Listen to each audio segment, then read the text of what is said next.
Sinepju graudiņš, vārds katrai dienai. Kad Dievs atver tev durvis. Šodienas rakstu vieta.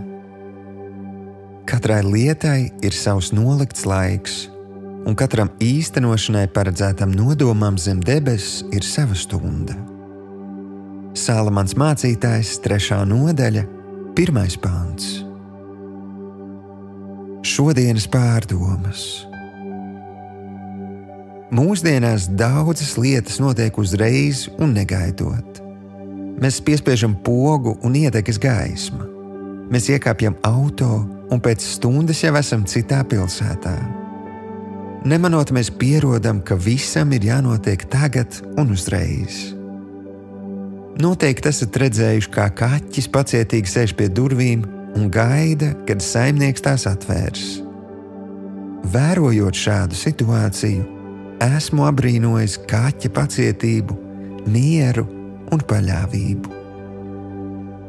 Šodien atļaušos tev atgādināt, ka Dievam tava situācija un problēmas ir ļoti labi zināmas, un Viņš ļoti vēlas tev palīdzēt. Taču, lai tas notiktu, tev ir jāatver sava sirds Viņam. Tev ir jāveido sadraudzība ar Viņu. Tev ir jāatļauj Viņam mainīt tevi un jāpieņem Viņa plāns tavai dzīvei.